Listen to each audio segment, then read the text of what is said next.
Hello दोस्तों, स्वागत है आप सबका आपके अपने YouTube चैनल एकलव्य ज्योतिष में, एकलव्य एस्ट्रोलॉजी में। आज का जो वीडियो है चाइल्ड बर्थ की टाइमिंग के ऊपर है कि आपकी कुंडली में चाइल्ड बर्थ का टाइमिंग। हालांकि देखिए, आपने बहुत बार सुना होगा जन्म कुंडली का पंचम भाव चाइल्ड बर्थ को दिखाता है, चाइल्ड आपकी संतान को दिखाता है। लेकिन आपकी जन्म कुंडली में पंचम से पंचम जो आपका नवम भाव है वो भी उतना ही महत्व रखता है। इसके अलावा आपकी जन्म कुंडली में सूर्य और पांचवी राशि जो कि लियो साइन है वो भी बहुत ज्यादा महत्व रखती है। ठीक है।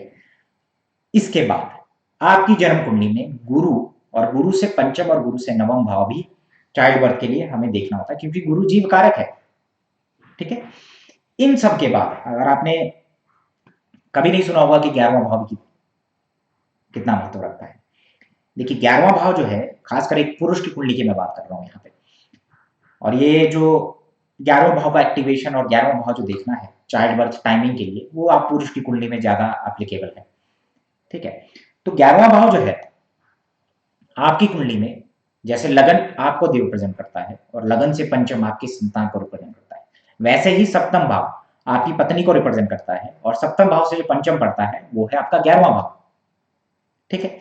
तो जो उस 11वें भाव का एक्टिवेशन जब दशा अंतरदशा और गोचर द्वारा, वो किस किस ग्रहों के गोचर के द्वारा, गुरु शनि और राहु केतु के द्वारा, जब 11वें भाव के स्वामी और 11वें भाव का एक्टिवेशन होता है तब भी चाइल्ड बर्थ होना बताया जा सकता है।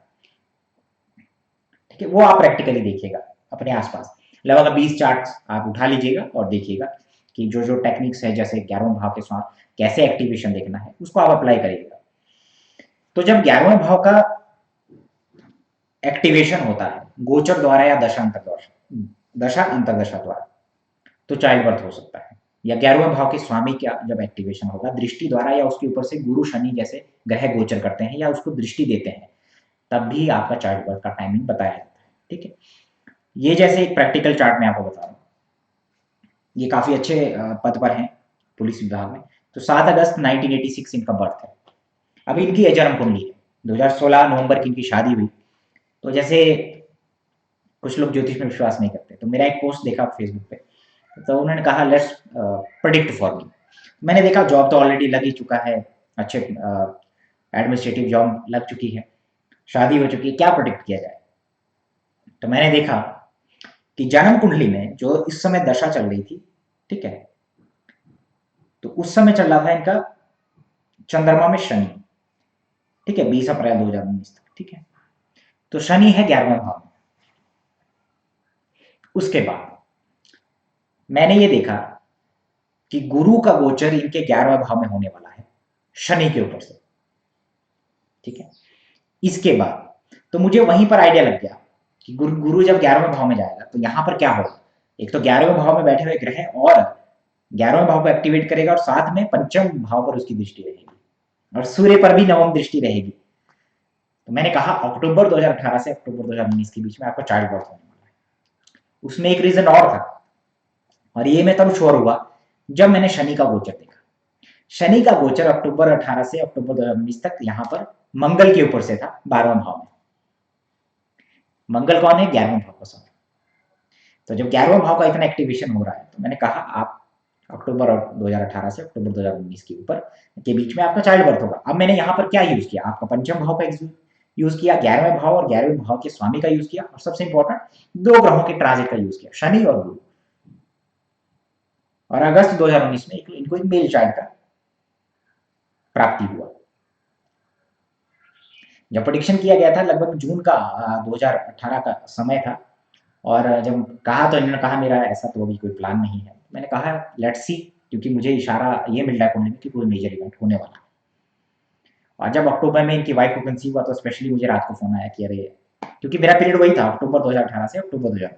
क्यों अक्टूबर 2018-19? क्योंकि गुरु का गोचर 11वें भाव में शनि के ऊपर से अक्टूबर के बाद से ही स्टार्ट हुआ। ठीक है। तो ट्रांजिट का देख करके बताया गया। ठीक है। ये पहला एग्जाम्पल है। दूसरा एग्जाम्पल मैं आपको बताता हूँ। मैंने क्या कहा, 11वां भाव और 11वें भाव का स्वामी का आप एक्टिवेशन देखिए। तो अभी एक और चीज देखते हैं। ये केस 2 आपको दिख रहा होगा यहाँ पे, केस 2। ठीक है। केस 2 को अगर देखें 2 अगस्त 1982 का बर्थ है इनका। ठीक है। इनको एक डॉटर हुई 2008 में, सितंबर 2008 में, और एक चाइल्ड बर्थ हुआ। मैं आपको दिखा भी सकता हूँ।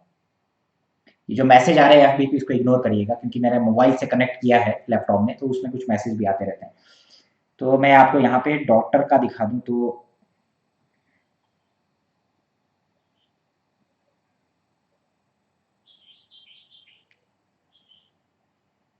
इनकी डॉटर है, देखिए 3 सितंबर 2008 को 3 सितंबर 2008 को इनकी डॉटर का बर्थ हुआ। तो इस चार्ट में हम देखें कि उस समय क्या 11वें भाव का कुछ एक्टिवेशन था, 11वें भाव का कुछ रोल है या नहीं है। तो हम दोबारा जो है इस जो मेल है जिनकी ये बेटी है उस पर जाएंगे। ठीक है, तो केस 2 के नाम से मैंने वो सेव कर रखा था यहाँ पे चार्ट। तो हम देखेंगे केस 2 और 1982 का बर्थ है, 2 अगस्त 1982 जैसे मैंने कहा। तो हम इसको क्लिक करेंगे। क्लिक कर दिया तो आप यहाँ पे चार्ट देखेंगे बन के आ गया है। ठीक है, अब सितंबर 2008 की मैंने बात की, तो चलो ये देखते हैं कि क्या दशा अंतर्दशा थी उस समय।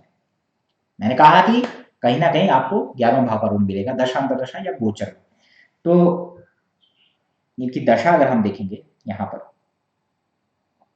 2008 की बात है, तो चंद्रमा में बुध की चल रही थी दिसंबर 2008 में, और बुध इनकी कुंडली में नवम भाव में बैठा हुआ है और 11वें भाव का स्वामी होकर के बैठा हुआ है। तो मैंने कहा था पंचम से पंचम, नवम भाव भी देखते हैं और 11वां भाव भी देखते हैं, तो 11वें भाव का रोल आ रहा है। इसी केस में सिंपल इनकी कुंडली में इनको लगभग 2015 में एक मेल चाइल्ड भी हुआ है इसी व्यक्ति को 2015 में, और उस समय भी उनको जो है मंगल में बुध का अंतर चल रहा था। ठीक है, 2015 में इनका हुआ है, मार्च 2015 से मार्च 2016 में मंगल में बुध की अंतर्दशा चल रही थी। तो बुध दोबारा से यहाँ पर 11वें भाव का स्वामी 9वें भाव में बैठा हुआ है, तो 11वें भाव का रोल बार बार।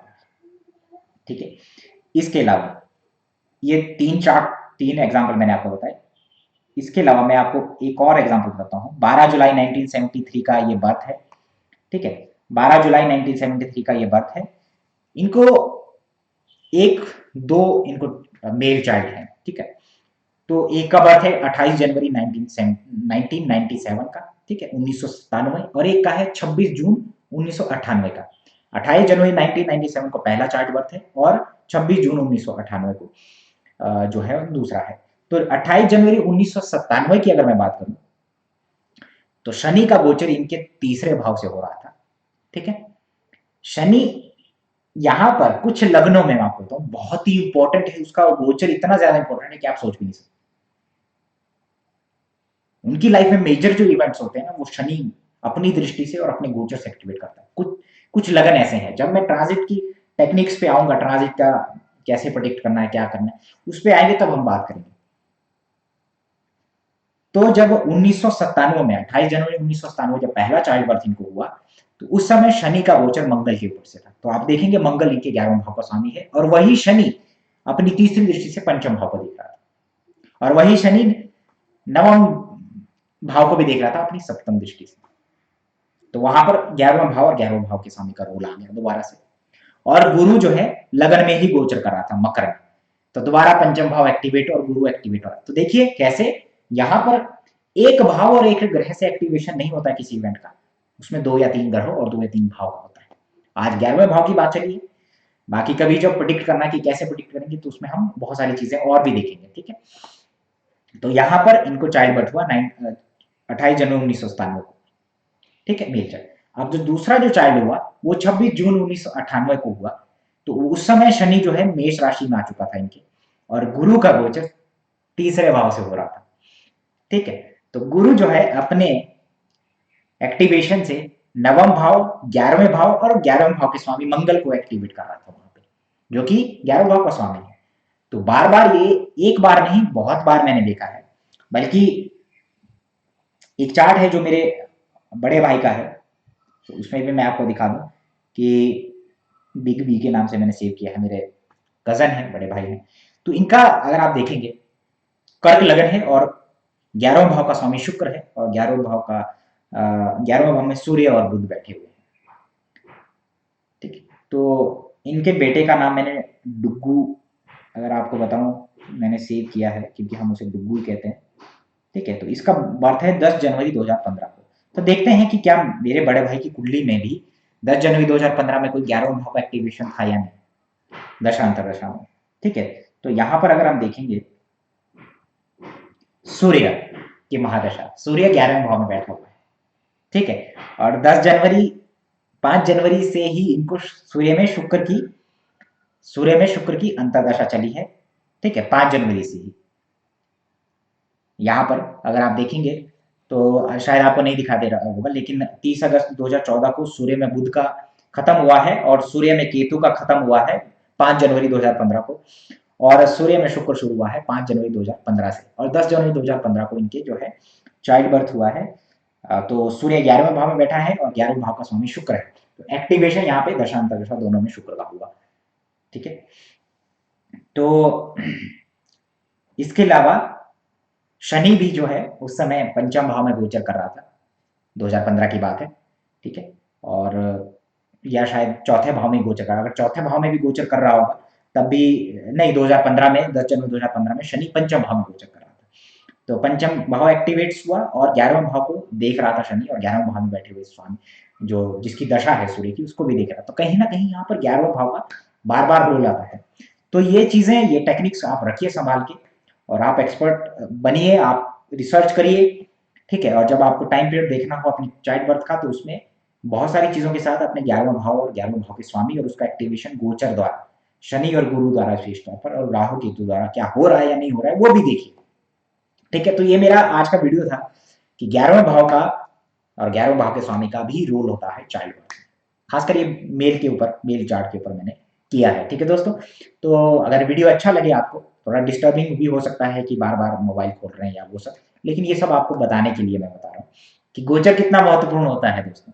बिना गोचर के कुछ नहीं होता, बहुत सारी चीजें तो आप बिना दशा देखे ही बता सकते हैं, बशर्ते आपको गोचर देखना आए। आप बिना दशा अंतर्दशा के कोई भी इवेंट प्रिडिक्ट कर सकते हैं, और लोग कहते हैं कि नहीं, दशा दशा अंतर्दशा बहुत जरूरी है। ये ऐसा उनके लिए है जिनको मालूम नहीं है गोचर कैसे देखना है। तो ये आज का मेरा वीडियो था, वीडियो अच्छा लगे तो आप सब्सक्राइब जरूर करिएगा और शेयर जरूर करिएगा। लेता हूँ अलविदा, धन्यवाद।